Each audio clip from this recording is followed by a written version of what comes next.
Assalamualaikum warahmatullahi wabarakatuh. Waalaikumsalam warahmatullahi wabarakatuh. Waalaikumsalam warahmatullahi Salam wabarakatuh. sejahtera bagi kita semua. Kali ini kita akan melakukan sedikit podcast atau bincang-bincang mengenai salah satu core value dari ASN berakhlak, yaitu kolaboratif. Nah, kolaboratif itu apa sih? Kolaboratif itu menurut KBBI atau Kamus Besar Bahasa Indonesia, kolaborasi itu adalah bentuk kerjasama. Dengan kata lain, kolaborasi adalah kerjasama untuk membuat sesuatu. Kata kolaborasi ini seringkali digunakan untuk menjelaskan proses penyelesaian pekerjaan yang bersifat lintas batas, lintas sektor, dan lintas hubungan. Nah, kali ini kita akan berdiskusi atau berbincang mengenai kolaborasi pemerintahan dalam konteks organisasi pemerintahan. Baik, menurut teman-teman mungkin ada yang punya pendapat mengenai kolaborasi pemerintahan itu seperti apa sih? Mungkin ada tanggapan dari teman-teman atau ada pendapat dari masing-masing. Silakan. Terima kasih. Ya, dari Bu Tasmiati silakan. Di sini kolaborasi pemerintahan adalah sebuah proses yang melibatkan norma bersama dan interaksi saling menguntungkan antar aktor governance pemerintahan yang mencakup kemitraan institusi pemerintah untuk pelayanan publik. Jadi ada kerjasama antar organisasi pemerintahan dan ada tujuan yang ingin dicapai. Kemudian ada dan saling bermitra, ya. Kemudian sebuah pendekatan pengambilan keputusan serta tata kelola kolaboratif, serangkaian aktivitasnya bersama di mana mitra saling menghasilkan tujuan dan strategi dan berbagi tanggung jawab dan sumber daya. Jadi dalam melakukan kerjasama ada tujuan yang ingin dicapai, kemudian ada strategi-strategi yang harus dilakukan, serta bukan hanya dilakukan secara tanggung jawabnya bukan hanya pada diri sendiri atau individu, tapi ada tanggung jawab bersama. Kemudian seringkali istilah collaborative governance itu sering juga kita mendengar wall of government, di mana wall of government ini adalah pengertiannya adalah pendekatan penyelenggaraan pemerintah yang menyatukan upaya-upaya kolaboratif pemerintahan dan seluruh sektor dalam naungan atau lingkup yang lebih luas dengan maksud untuk mencapai tujuan-tujuan pembangunan kebijakan. Jadi mungkin di sini yang perlu saya seringkali apa sih hubungan antara governance collaborative governance dengan ini wall of government. Nah, di sini wall of government menurut saya adalah sebuah strategi menyatukan seluruh upaya-upaya kolaboratif governance. Artinya banyak hal, ada beberapa kerjasama lintas. Dia berpusat, ceritanya berpusat. Kemudian ada hal-hal yang ingin dicapai lebih besar lagi secara mengglobal. Nah, di sini praktek wall of governance itu bisa dibuatkan lembaga khusus. Misalnya dari beberapa lembaga, gabungan beberapa lembaga dibuatkan lagi lembaga khusus untuk mendekati jumlah yang ideal lah untuk sebuah organisasi dengan jumlah lebih lembaga yang rasional, kemudian sehingga dapat dilakukan dengan mudah. Nah, bisa juga membentuk gugus tugas, contoh kemarin COVID-19. Nah, itu upaya kolaboratif antar pemerintah itu kan mulai berbagai lintas sektor lah di dalamnya. Nah, secara berpusat ke dibuatkan lagi strategi khusus, yaitu berupa membentuk gugus tugas di luar struktur formal yang ada. Mungkin seperti itu penjelasan saya. Baik. Jadi dia sebuah strategi lah untuk untuk menggabungkan upaya-upaya kolaboratif pemerintahan dari seluruh sektor seperti itu.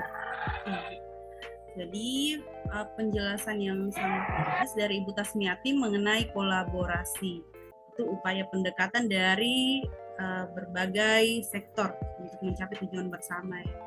Kalau dari teman-teman yang lain mungkin ada mengenai kolaborasi pemerintahan itu dari sektor organisasi pemerintah itu seperti apa?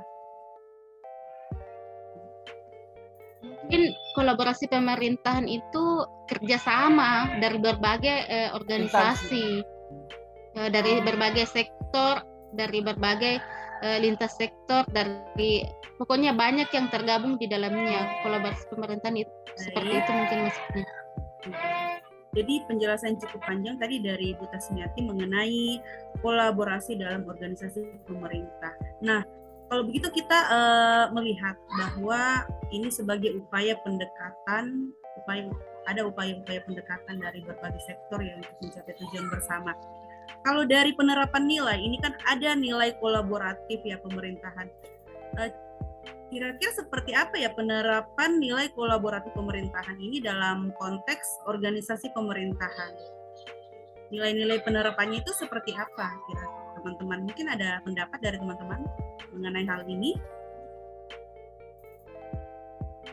Ya. Jadi untuk prinsip nilai-nilai yang lebih spesifik ke World of Government, yaitu yang pertama kolaborasi, kemudian koordinasi, kemudian selanjutnya yaitu kesatuan, kemudian kebersamaan, kemudian tujuan bersama, kemudian yang terakhir itu mencakup keseluruhan sektor pemerintah. Jadi di sini yang pertama itu kolaborasi. Jadi pentingnya kolaborasi antar sesama lintas sektor, misalkan berbagai instansi pemerintah. Kemudian adanya koordinasi.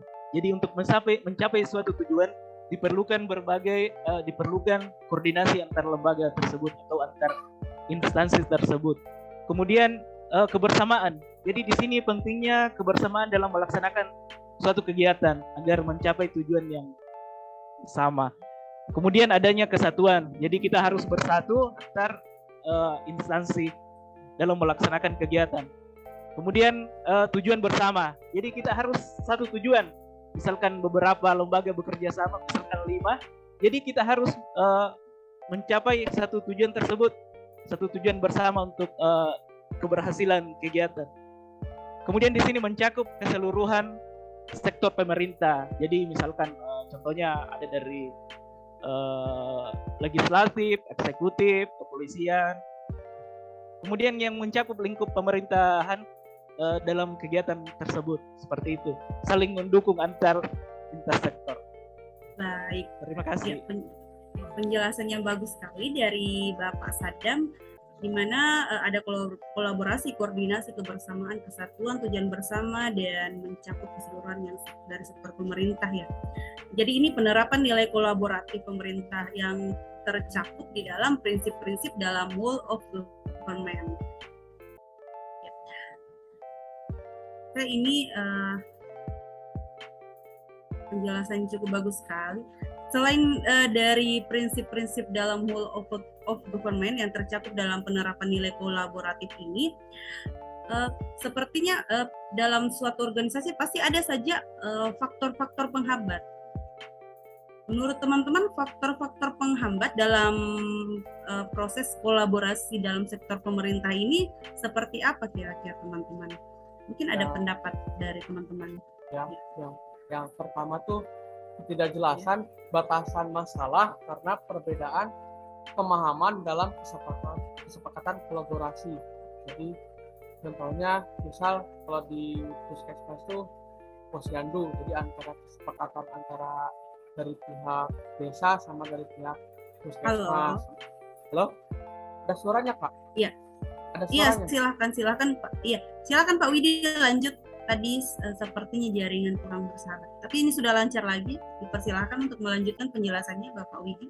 Ya, jadi Contohnya yaitu ketidakjelasan batasan masalah karena perbedaan pemahaman dalam kesepakatan kolaborasi itu, misalnya antara posyandu, misalnya antara desa dengan puskesmas. Jadi ada suka, misalnya contohnya di akhir posyandu itu kadang ada pemberian makanan tambahan karena kan desanya dananya belum cair atau apa, jadi tidak ada. Jadi itu ketidakjelasan batasan karena tidak tahu gitu kalau harusnya ada pemberian tambahan, tapi di pelaksanaannya kadang-kadang tidak ada. Jadi kan tidak jelas. Jadi kalau misalnya tidak cair dananya, jadi harus dipakai seperti apa gitu solusinya biar ada kejelasan gitu.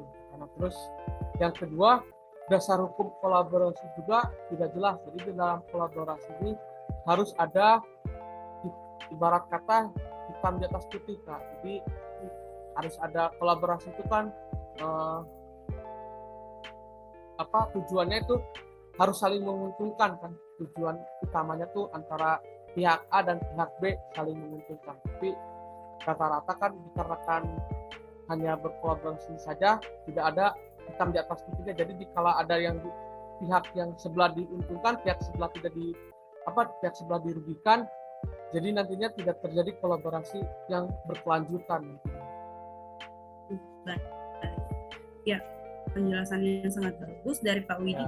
Memang segala sesuatunya perlu mendapatkan ada payung hukumnya, ya. Iya. Seperti itu. Supaya lebih jelas ke depannya, Pak. Dari iya. Ada preventif mengenai suatu organisasi. Ada payung hukum dalam organisasi tersebut. Baik, selain faktor yang dapat menghambat kolaborasi antar organisasi pemerintah, ada mungkin beberapa faktor yang mempengaruhi keberhasilan dalam kolaborasi antar lembaga pemerintah. Jadi selain yang menghambat, pasti ada juga proses kolaborasi ini pasti juga bisa berjalan dengan baik jika dipengaruhi oleh beberapa faktor. Mungkin dari teman-teman ada pendapat atau ada share pengalaman mengenai faktor apa sih yang mempengaruhi keberhasilan dalam kolaborasi ini? Kalau menurut saya, faktor-faktor yang mempengaruhi keberhasilan kolaborasi di antara lembaga pemerintahan, yang pertama itu kepercayaan. Maksudnya di sini dalam suatu organisasi, jika ada kepercayaan maka anggotanya akan merasa nyaman dalam berpendapat. Kemudian yang kedua, pembagian kekuasaan. Pembagian kekuasaan dalam hal ini yaitu jika terjadi pembagian kekuasaan maka akan jelas tanggung jawab masing-masing dan pekerjaan akan lebih maksimal. Kemudian faktor yang ketiga, adanya gaya kepemimpinan. Jika gaya kepemimpinannya yang tepat atau tepat sasaran maka anggotanya juga akan merasa nyaman. Dan yang keempat yaitu strategi manajemen. Strategi manajemen di sini maksudnya jika dalam suatu organisasi atau lembaga pemerintahan itu memiliki strategi yang jelas, maka dalam suatu lembaga itu akan jelas arahnya akan kemana, seperti itu.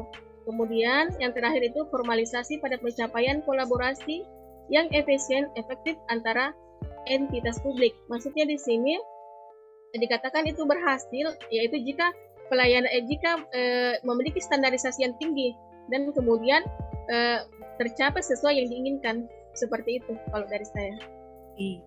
Baik, penjelasan yang sangat lugas dari Ibu Irma. Terima kasih Ibu Irma. Jadi memang secara umum collaborative governance ini merupakan sebuah proses yang di dalamnya melibatkan berbagai stakeholder yang terkait untuk mengusung kepentingan masing-masing instansi dalam mencapai tujuan bersama. Kolaboratif ini diperlukan adanya sinergi kerja ya yang berbasis pada komitmen bersama untuk menyelaraskan pemahaman terhadap suatu permasalahan publik, tentunya dengan pelibatan berbagai kepentingan seperti pemerintah, swasta, akademisi, masyarakat, dan media. Jadi kolaborasi pemerintah ini ditinjau dari sektor organisasi pemerintahan. Mengapa penting? Hal ini disebabkan oleh karena birokrasi Indonesia selama ini masih bergerak dengan paradigma lama administrasi publik yang masih berorientasi pada model politik. Tentunya perlu perubahan paradigma tata kelola pemerintahan yang semulanya berorientasi pada bekerja sendiri menjadi bekerja sama secara gotong royong untuk mencapai tujuan bersama. Demikian bincang-bincang kita kali ini mengenai kolaborasi pemerintah di sektor organisasi pemerintah. Semoga bisa membawa manfaat bagi yang menonton podcast kita ini. Terima kasih. Assalamualaikum warahmatullahi wabarakatuh. Waalaikumsalam warahmatullahi wabarakatuh.